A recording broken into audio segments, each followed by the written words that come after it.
Welcome back. You're dialed in to Shipshape TV, boat improvement that's easy to comprehend. Take a look at this barnacle encrusted cross-section of a wooden piling.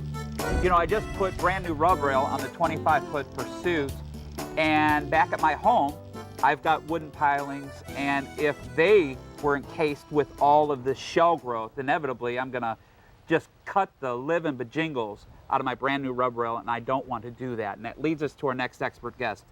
This is my very good friend, Randy Coleman.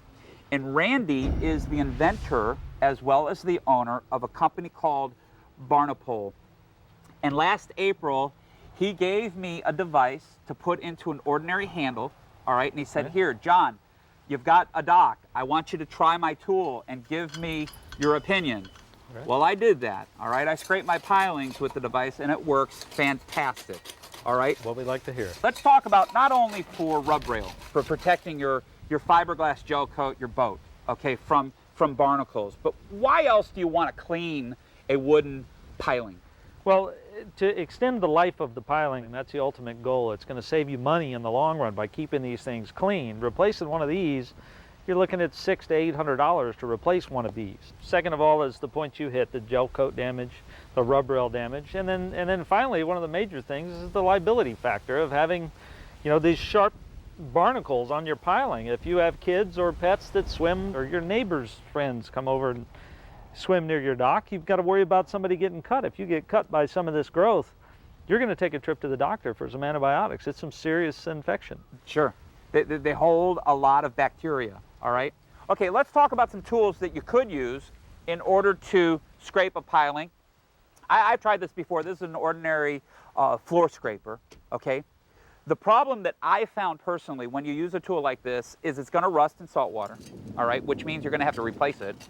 And you get a very small amount of contact between the tool and the actual rounded piling. It's not the right shape. Right. Okay? And there's not much surface area on that, so you're risking digging into the piling and damaging, and you're trying to save it. Well, yeah, absolutely. You're gonna cut off chunks of wood, and I've done that. Right. Not only with the floor scraper, but I've also done that with flat shovels. All right. Now this is a pretty nice flat shovel. It probably runs about $29, $30. It does. You're gonna trash it. Okay? It's gonna rust. All right. And again, you're gonna be very limited with the contact between the tool and the rounded piling. Let's talk about the material that the Barnapole is made from. Okay.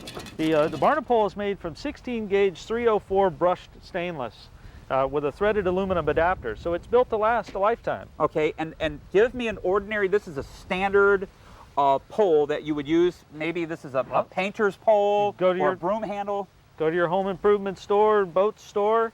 You simply grab a threaded pole, thread it right in, and you're in business.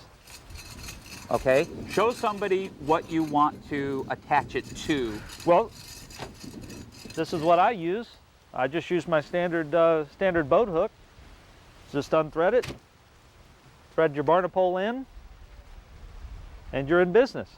Okay. And you can go scrape your pilings. That is fantastic. All right, and why do we have, here, check this out. We have two different types. This is a traditional Barnapole for a rounded piling. But what is this tool right here? Well, the double-bladed Barnapole is just that. It gives you the freedom of having the curved blade for the round pilings and the flat blade to do your seawall, or if you have concrete pilings or, you know, dock structure that's actually in the water, that's what the flat blade's for. I highly recommend it if you're into time saving. You've got so much blade area coming in contact with that rounded piling. Man, if time is very valuable to you, this is something that you might want to consider for your garage or your boat shop. Randy, thank you so much.